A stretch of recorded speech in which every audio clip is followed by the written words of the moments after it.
Good day, everyone. Thank you for attending the webinar with us. This is Rock Science series of webinars. We're casting 4 webinars for RSPile. I'm a little bit sick today, so excuse me. The series for RSPile consists of 4 webinars, starting with this one. And let's go ahead. We're welcoming you all. Hopefully you will enjoy the webinar and the material will be interesting for you. RSPile webinar series, part 1, pile capacity analysis. My name is Ahmed Mufty. I hold a PhD in geotechnical engineering, and I'm a professional engineer in Ontario, Canada. I'm a geomechanics specialist in rock science, and I'm dealing with the product of RSPile, scientifically and technically. Rock science is a world leader in developing innovative 2D and 3D software for civil, mining, and geotechnical engineers. This is our office in Toronto. It's an iconic building. For 25 years, we've built geotechnical tools used now by over 10,000 users around the world. We are dedicated to delivering industry-leading software programs, exceptional customer service, and unparalleled technical expertise that engineers can rely on. So this series of webinars are 4 parts, starting with this one, pile capacity analysis.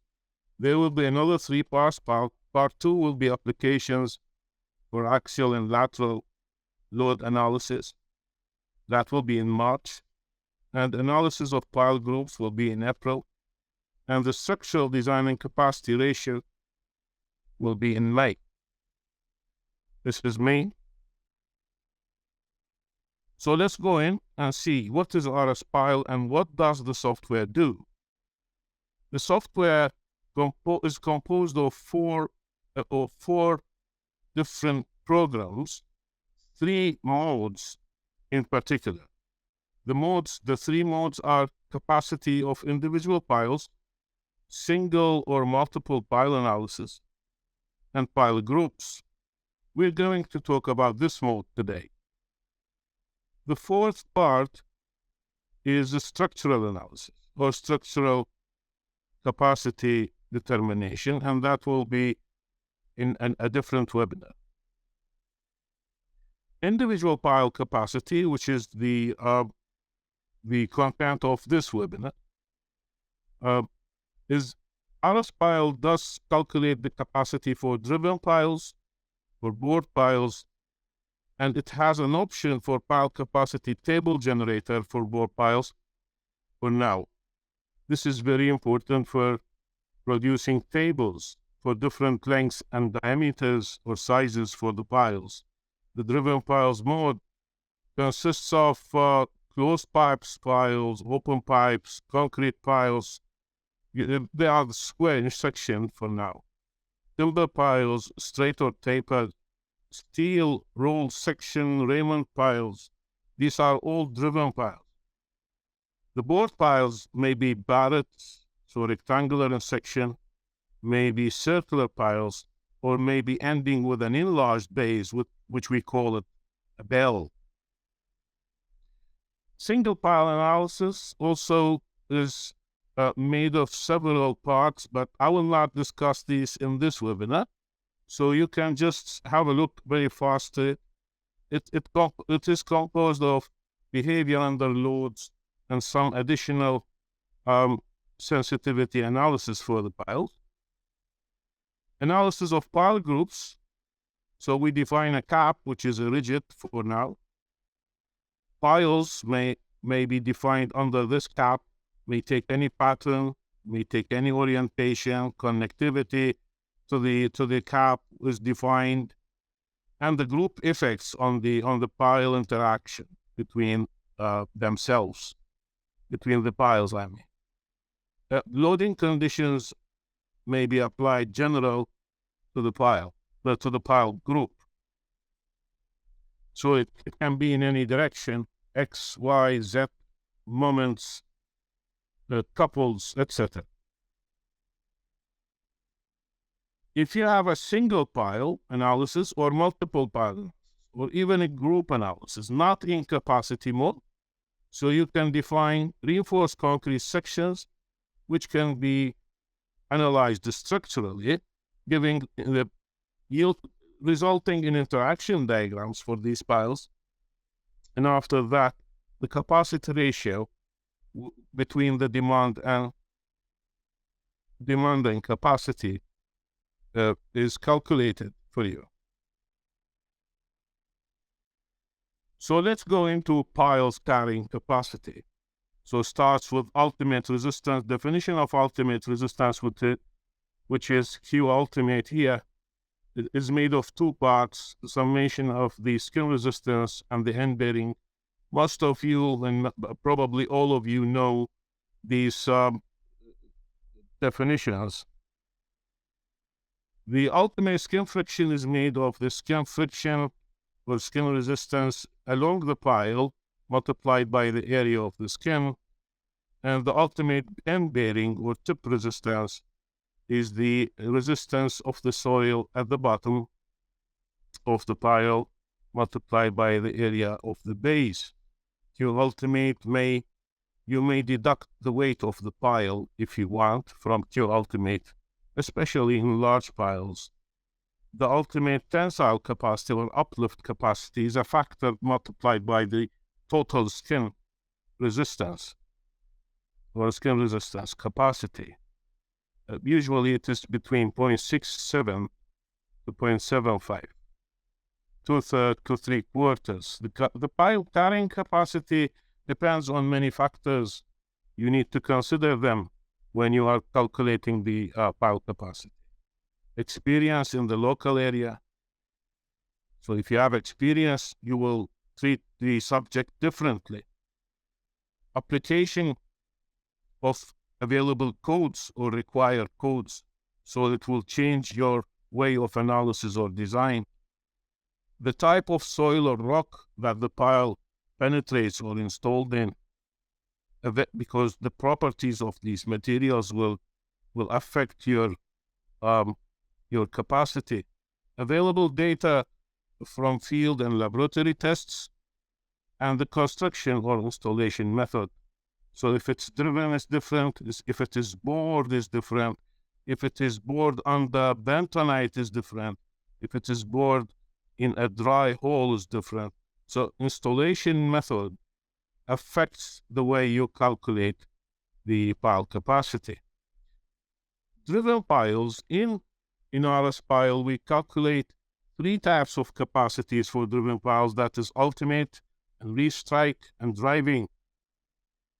At the end, you will have the ultimate capacity, which takes into effect the plugging in open pipes, the negative skin friction, effects of scouring, the water table, everything. Restrike capacity is the same as the ultimate, but we will not take the temporary effects like scouring or soft soil effects. That means, for example, negative skin friction. The driving capacity is even less affected by the long-term effects. So scouring or soft soil or negative skin friction, they're not affecting the driving capacity. And it's usually a percentage of the restrike capacity, because we have driving losses in driving capacity. Only driving losses we have. These losses are gained back when you make a restrike. Skin resistance in cohesionless soils are calculated in RSPile using different methods. So one of the methods is Nordland 1963, modified 1979. It takes the effect of the tapering of the pile skin. In cohesionless soils, the Nordland equation consists of some parameters and multiplied by the effects of the angles and the perimeter of the pile. You can see there are lots of parameters here that are all built in RSPile, and you can follow up these things in our website in the theory manuals of the pile carrying capacity. There are a couple of theory manuals for driven pile, for lateral analysis, for axial analysis, and for board piles. So that was for cohesionless soils. In cohesive soils, we follow in RSPile a built-in method called Tomlinson's, and it has two versions: 1979, which calculates directly the adhesion, and the 1980 version, which calculates the alpha, the adhesion factor, depending on the way you're moving from a layer to another inside the soil while installing the pile. The tip resistance in cohesionless soils depends on calculating the ultimate end bearing resistance, QP. And this QP is calculated by multiplying the effective overburden pressure by a bearing capacity factor by some constant. And this constant may be taken based on the phi degrees, which is the angle of internal friction of the soil beneath the pile. This is also built in RSPile, so you don't need to go through the graphs and the calculation of parameters. You just need to understand which level you're using for these parameters. So the bearing capacity factor, which is a function of phi again, and the limiting unit toe resistance, which is also a function of the angle of internal friction. All these things control your calculation for the tip resistance. The other method for cohesive soils, because we don't have the bearing capacity factor N sub Q, we will replace it with a bearing capacity factor of N sub C, and we will multiply with the undrained cohesion or undrained shear strength of the soil. N sub C is usually taken as 9, although it is getting changed in some codes, but still in North America and in RSPile we're using 9. The ultimate total resistance during driving, so there is as I said before, there's a driving loss. You will decide how much is the driving loss. Then you will multiply the difference because of the driving loss as a factor multiplied by the restrike of skin friction. Then you apply the point bearing. Plugging effects are also taken into consideration in RSPile, and these parameters and table is available in our theory manual as well. So depends on the diameter and the length, the effect of the plug inside the pile, the pipe, will be considered. Negative skin friction, you can decide in RSPile what's the depth of the negative skin friction you want to apply while calculating the ultimate skin resistance. Let's see how this works in a program. And this model was made for a square pile, that is a concrete square pile. So what do you do when you start a program or you start using RSPile? So first of all, when you open it, it's empty, there's nothing. So you need to go to project settings first. In project settings, you need to decide your units and then the mode of the program, whether it is capacity calculations or analyzing the pile under loads. So in capacity calculations, we don't have loads on piles. We want just the capacity. While in pile analysis, we will have loads applied to these piles.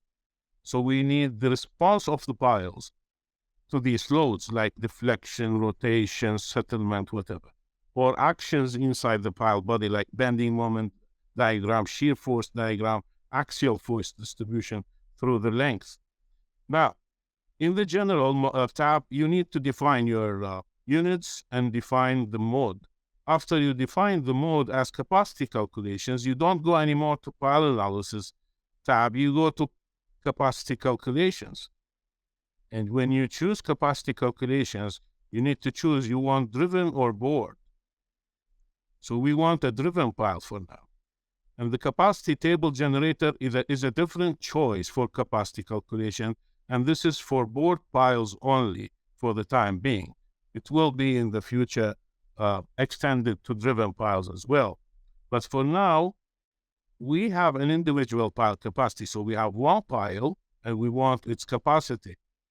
The groundwater should be defined. Groundwater may be defined for restrike and for ultimate. This one for drilling if you have a board pile. So this will not affect your results. The unit weight of water affects your results. If you are near the sea, you have a different unit weight for the ground. If you are in a fresh water zones, near fresh water bodies, you will have a different unit weight. And in the advanced tab, you need to specify at which depths you want the program to show you the results.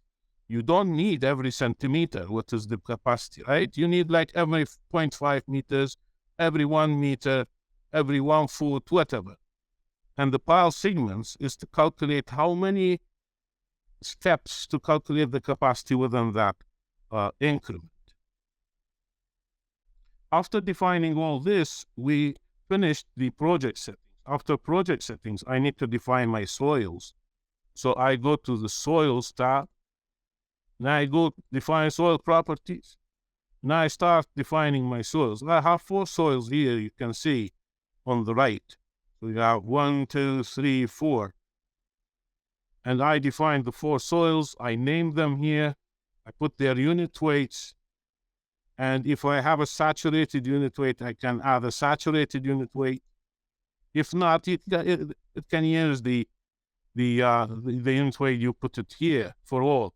If you want to use the saturated unit weight, so you have 2 unit weights, one saturated, one above water table. Anyway, we're keeping this one, this model without this effect. Let me see the other ones. I'm not 100% sure. Yeah, we did not use the unit weight of the saturated soil here. We can use, it's okay. If you use, it will be deducted the saturated unit weight minus the unit weight of water to get effective unit weight for the soil. Datum dependency means if you have, for example, unit weight, cohesion, whatever you're defining for this soil, you can vary it from top to bottom of the layer. And that's very good option for a soil changing its properties with depth. Here you can see we have put a driving shear strength plus 20%, undrained shear strength, then the type of the method, Tomlinson 1979. You can choose the other types I have explained before. So after defining this soil, we go to another soil and we write here dense sand. If you see this in the beginning, when you start a blank program, you will see something like that. Soil property number 1, soil property number 2, soil property number 3, and so. You change the names and give them the properties you want. After you define these 4 types of the properties of the soils, you can go to, after pressing OK, you go to define your layers. So if you have one borehole, these are for boreholes, and this is for defining soil properties. If you didn't have a borehole yet, then what you will see here, it's add a borehole. But because we have the borehole already driven, so we have edit all. So what do you see when you add a borehole? You will see this type of dialog box. It asks you for the location of the borehole, so you can add as many boreholes as you want. If you have 10 boreholes on the site, you can define them all. The only thing you need is to define the sequence of the soil layers in that borehole and their thicknesses or their top and bottom elevations. So if you want to define the layers by thicknesses, you need to check this on. If this will be checked out, so unchecked, you need to define the top and the bottom of the layers. You need to put also the borehole elevation, the top of the borehole elevation. And in this way, you may have 4 boreholes, 5 boreholes, everyone has a different elevation. Then you will have an uneven surface for the ground surface. And the program is designed and made to choose the ground surface distribution among the boreholes. And you can decide which type of interpolation you want between the boreholes. See this one, the settings of the interpolation method. In this case, we have only one borehole for easiness. Now, we have the borehole, we have the soils defining the borehole and their thicknesses of these layers, and we had defined the mode of the program before, water table, everything else regarding the calculation methods. Now, I need to define my pile. So I go to piles, and I will choose sections first. First, I define the sections that are available in this model, whether 1 section, 2 sections, or 100 sections. You can define each section very precisely. So you have, for example, pile property 1 is a concrete pile. And of course, I said it's a squared concrete pile. So the dimension, the side length of the square is 0.4 meters. You can change the meters into millimeters. And the same in the imperial units. You can change from foot to inch. You give a color or change the color as you want. You give a color to the section. Then you go to pile property 2. You can name the section if you want. You can name it as concrete pile. You can name it as concrete pile or concrete section. So you have another name for it. You can choose for this one a different pile type. So for this section, for example, you can choose a pipe pile, closed or open, timber, edge pile, Raymond, whatever. After you choose the sections and you finalized all the sections, definition of all the sections available in the model, you can build up your pile. How to build up your pile?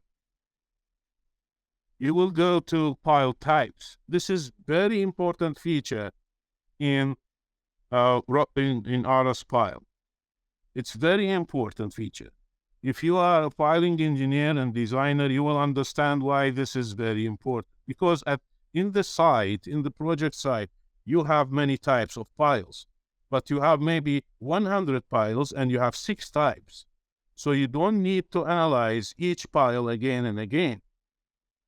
You need to analyze 6 types. That's the important part.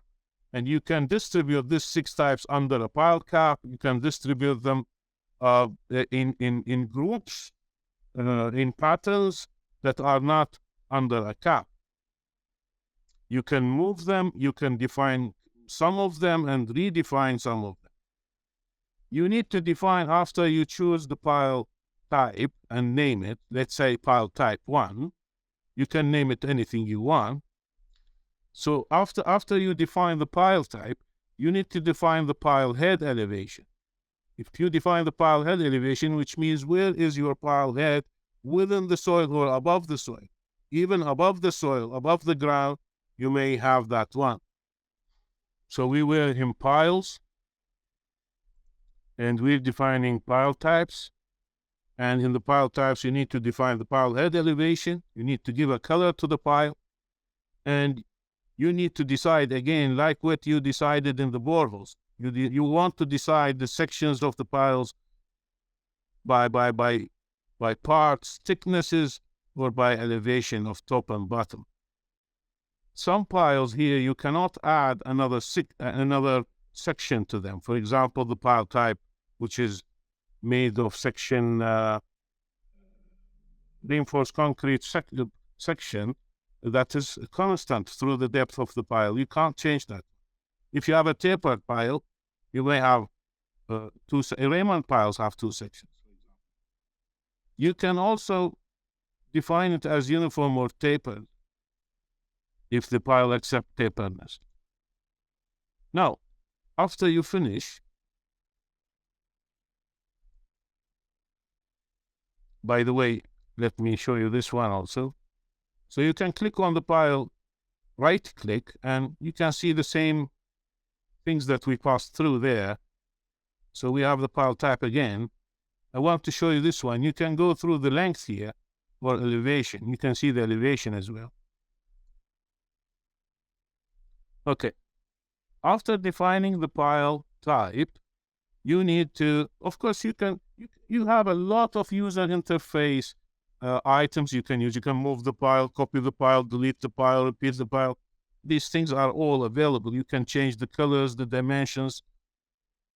You can even change the look. You see here, for example, I'm zooming in and out by the mouse. I'm rotating with my hands.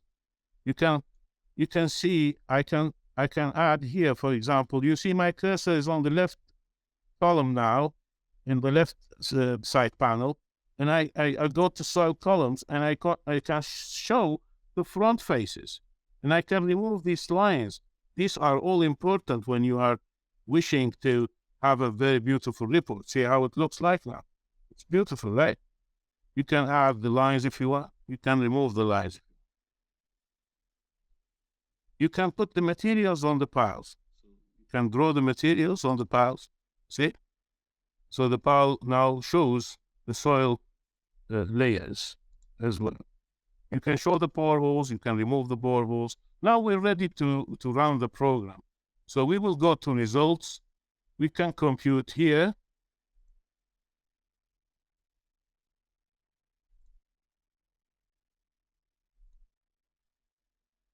And we will see our results in a second. So results are finished when this graph pile tab, do you see this one? When this one was great before. Now it's colored. So now the graphs of the piles are available. So you click on it, and you will see our graphs here.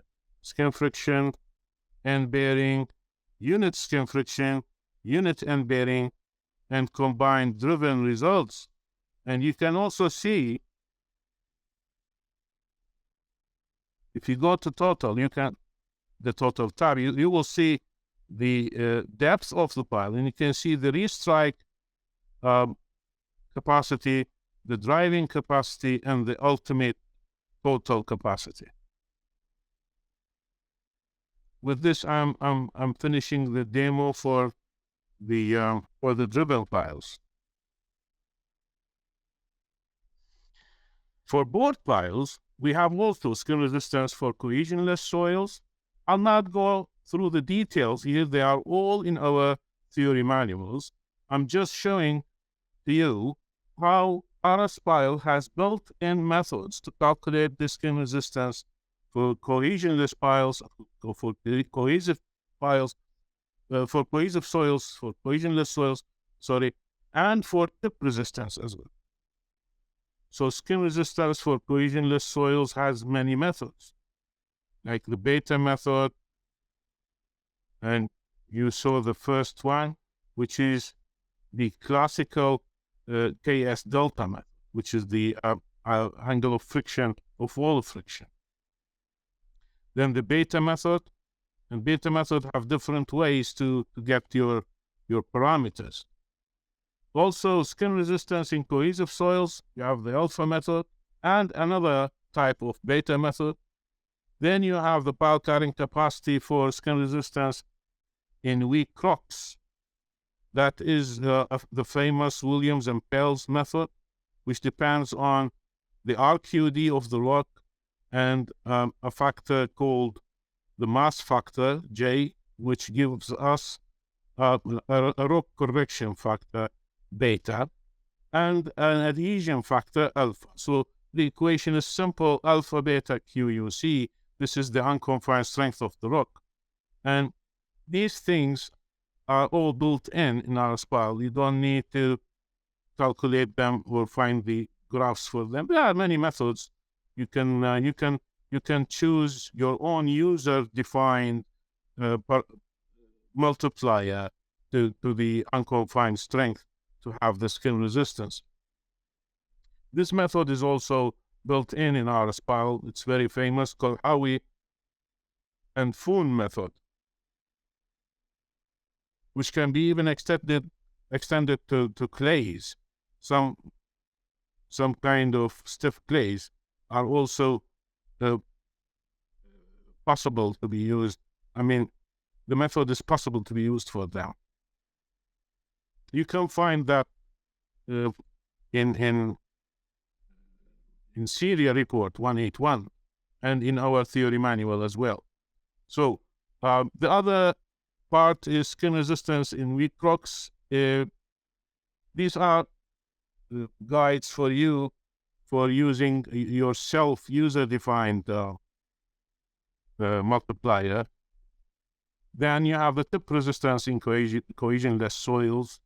It's Berizantsev's bearing capacity factor multiplied by the effective overburden pressure. And tip resistance in cohesionless soil. So again, it depends all on the angle of internal friction. And there's a limit. You can check your limit here, and you can feed your limit to RSPile as well. Pile carrying capacity board piles in cohesive soils for tip resistance depends on either the British standard method. So you can get N sub C from these factors, or the Canadian Foundation Engineering Manual. The end bearing resistance in weak rocks by the Tomlinson and Woodward method. This is an old one, but still getting used. Tomlinson and Woodward. This is the last edition, 2015, but it is the method is available from the 70s. And there's another one, which is Zhang and Einstein. You can find these two in RSPile as well. And you can define your own end bearing if you want. You have also in RSPile a very special method, which is the SPT-based methods. So you'll have two equations for QB ultimate and FS ultimate, depending on several C, D, and A and B parameter values. You can use the tables, or you can provide them yourself from your experience. Let's see how a board pile works. We call such a pile, we call it a telescopic pile, which has different sections, section sizes from top to bottom. If you see the pile here, you can see it has different sections. The top part is wider than the smaller size, then it ends with a bell at the bottom. You can click on the pile and you change the view of the pile. You can go to pile display options, for example, and you can color the pile based on the segments of the colors, section colors. I'll show you what are these sections. Before, as we did there, we first go to project setting, define the pile capacity calculations and these things, drop the units. Then we go and define board instead of driven.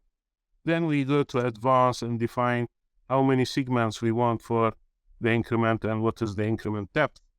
The increment here is 0.5 meters. So next is the section. So we go to piles, then we go to sections. You will see these three sections are defined here. So section 1 is 1.4 meters circular.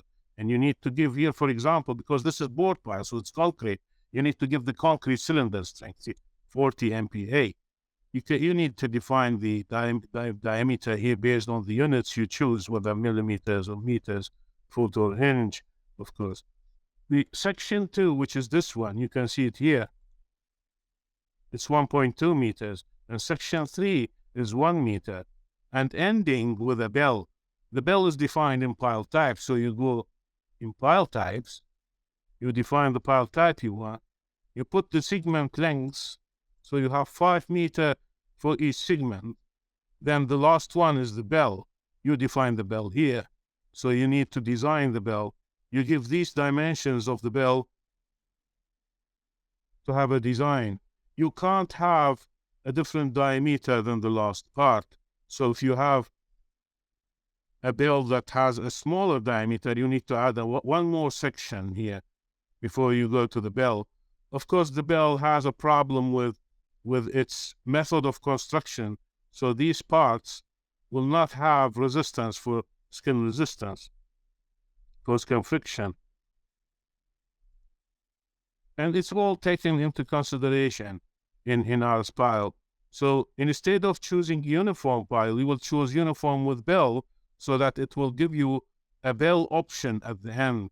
If you choose uniform here for the type of the cross section of the pile, you will end with just your sections. You can add sections, you can delete sections, but the bell is not there unless you choose uniform with bell. Whenever you choose uniform with bell, the bell diameter will automatically take the diameter of the pile section above. And you need to define the pile segments by length or by elevations, the same as we did in the other driven mode. And that's it. The pile is defined, soils are defined, borehole is defined. We can click on the pile and ask for the results. These are the results. You can send the results into an Excel sheet. You can export it to an Excel sheet, and you can make your graphs as you like. You can change also the colors here. So if you don't like the colors, you can change which window you want to see. You can have a mode for maximizing chart window or maximizing table window, or you want to see them both.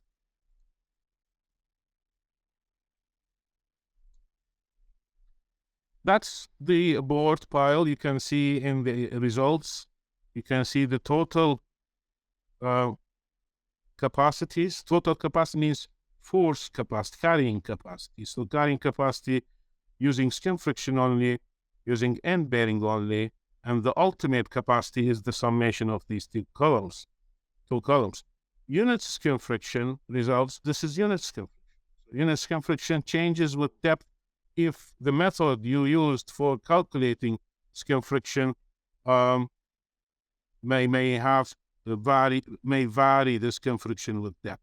For example, if you have a clayey soil and you have only one kind of undrained cohesion, one value for the undrained cohesion, you will have one value for the unit skin friction. But the total skin friction will change with depth because you're adding every step a new amount of skin resistance. And the end bearing, usually in the same soil, the end bearing is the same unless it's a sandy soil which accumulates the effect of the overburden pressure. That's it. And this is our presentation, and we finished the board piles. Now we have a very interesting feature in RSPile for calculating piles carrying capacity for board piles for the time being. We can zone the project site. We can have the piles located. We can define which pile types we want to check the carrying capacity, but based on different zones. So you can have all the project as a one zone, and you may have different zones within the project that are divided based on their locations to the boreholes. This feature is important because it generates a table for you instead of one pile capacity calculations. And RSPile has a unique contribution in this one. You can't find it in available software around. The table also may be extended for you in the future. Of course, if you want, you can have a stiffness for these paths. So you can run a settlement analysis for each one at the allowable capacity you have chosen. And you can give these stiffness values to the structural engineer who is using like programs like ETAB, SAFE, ANSYS, whatever, STAR.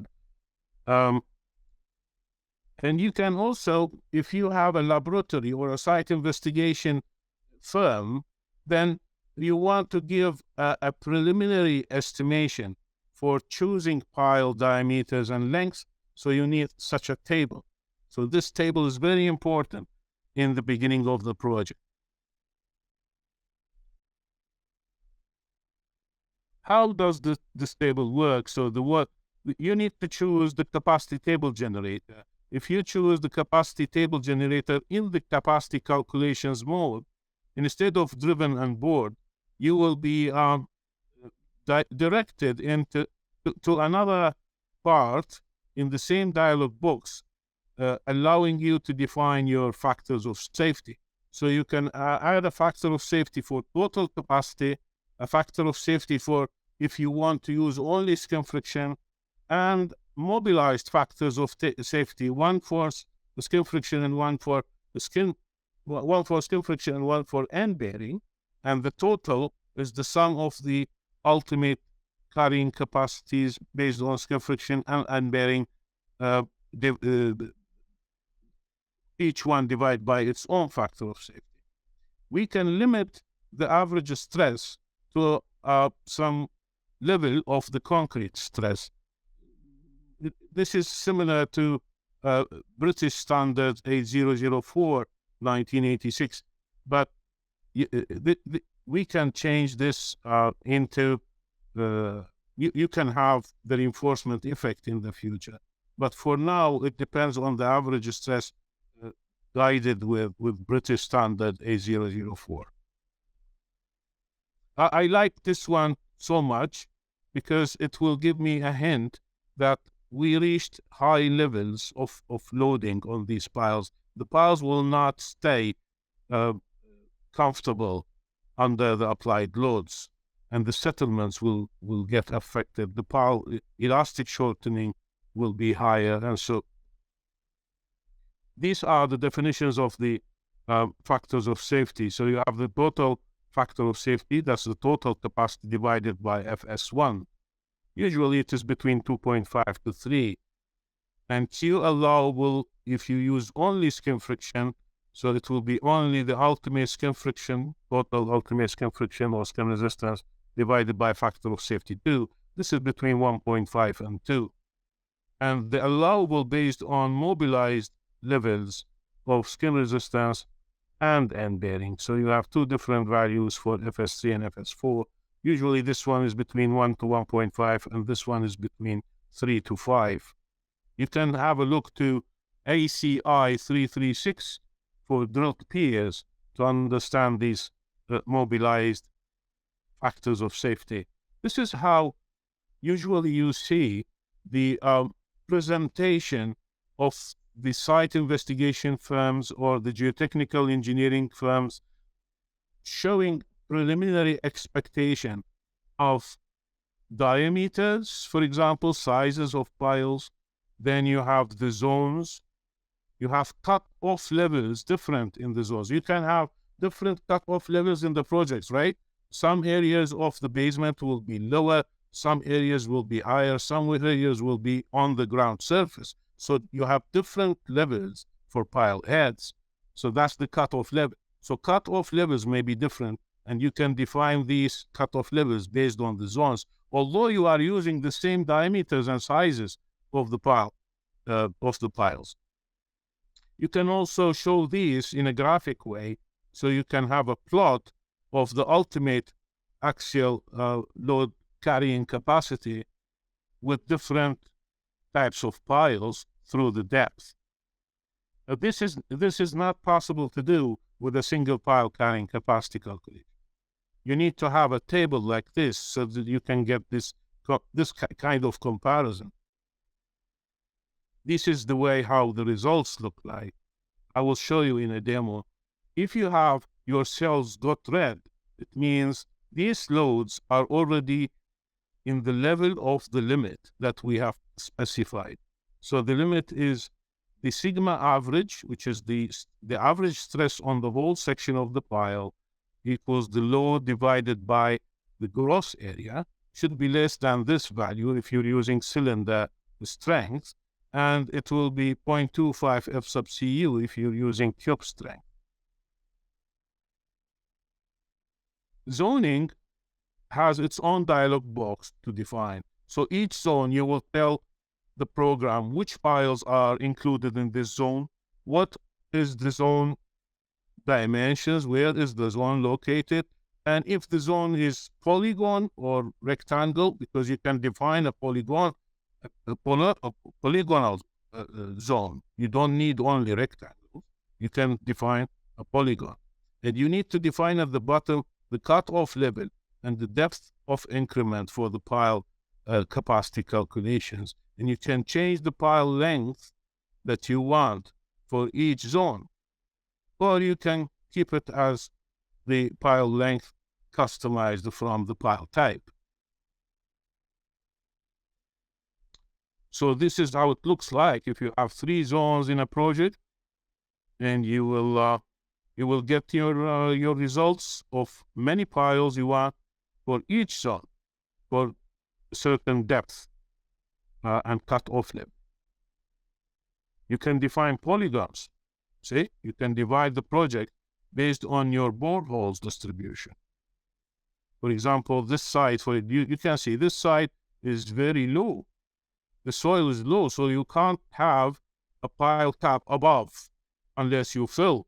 So you need the pile cap here lower, and maybe you don't want to spend too much for excavation, or you have multi-level basement, and you will get a different cutoff level in this zone. Let's see this example very fast. So this is already prepared model. Let's see how it will work. So first, we go to Home, Project Settings. You will choose the units. You will choose Capacity Calculations mode. Then you go to Capacity, and instead of individual driven or board, you will choose Capacity Table Generator. And you will define your factors of safety you want. If you choose the third one, you will have both opened for you. See? Now, you limit the average stress or you don't limit, it's up to you. You can, if you don't want to limit it, you can unlimit it, and you will not see any red cells in your tables. Or even if you limit it, maybe your loads are, your depths are not compared with very high load, not corresponding to very high loads or carrying capacities. Then you need to define your pile discretization. Here I chose auto, but you can also go to custom, and you will choose your number of increments. Now let's compute. So when we compute, let me show you how we define. The soils are defined as before. The piles here, you can see the piles types. You have 2 pile types. So this project is about, you have a site with 4 boreholes with not even ground surface and not equal depths or thicknesses for the layers. And you have a foundation you want to lay out.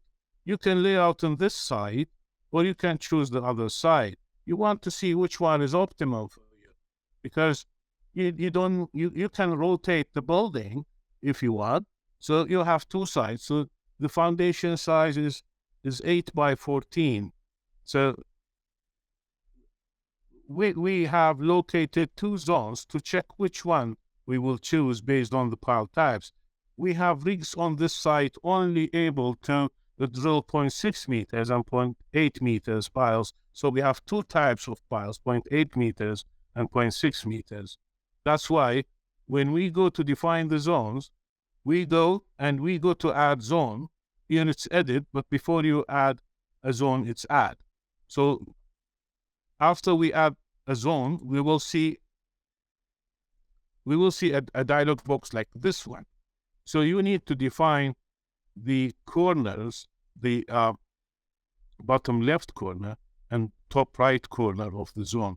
And you can also add a zone.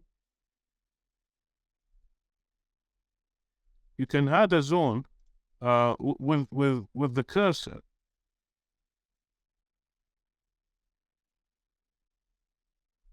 You don't need to type the coordinates.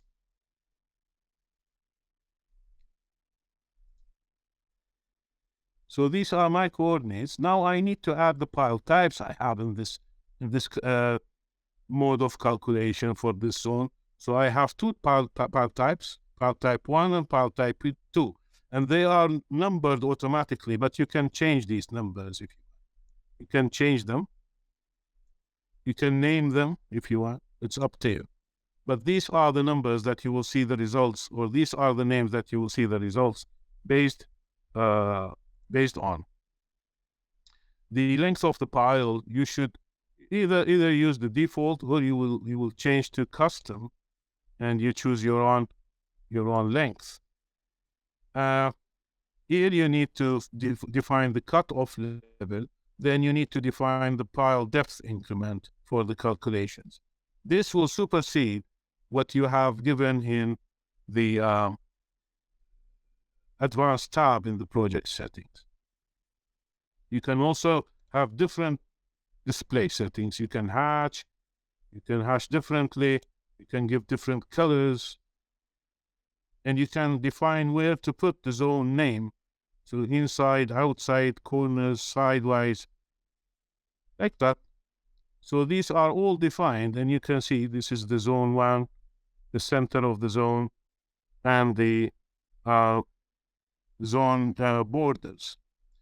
Now, if you want to see, you can add a polygon. You can add a rectangle. For example, I want to add a rectangle. I will say, okay. I can say, this one is a new zone, like that. Delete zone. I can add a polygon. So polygon, I need to move from point to point, something like that. This is another zone, like that.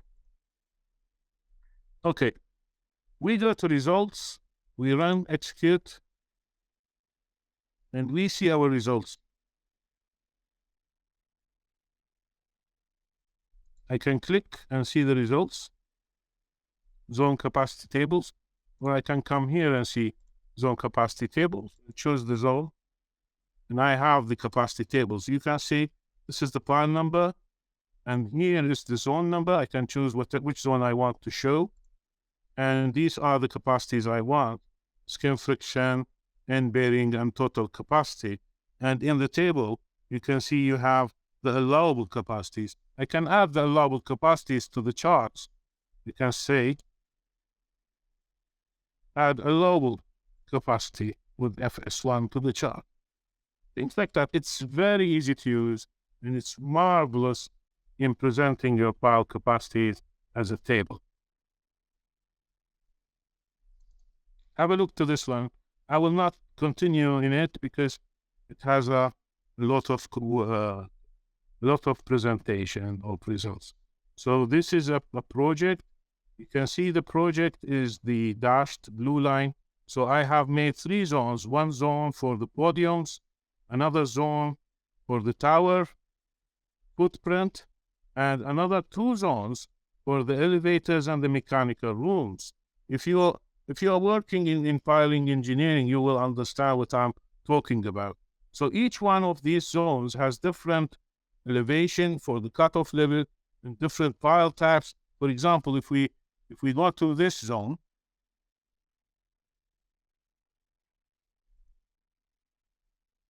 let's take this worst one, edit zone, you will see pile type BB. Pile type BB is defined here. So you go to piles, you go to pile types. This is pile type BB. Length is 50 meters, and the section is pile section 1. So what is pile section 1? Pile section 1 is 2.8 meters multiplied by 1.2 meters rectangular barrette reinforced concrete. with 60 MPa concrete cylinder strength. This is a real project that I have worked on, and it's a tower of around, I think 100 stories or something like that. Anyway, so let's go back to our webinar, and these are the piles how distributed in the project. This is how it looks like if you want to present. Very beautiful, right? Thank you very much for your kind listening.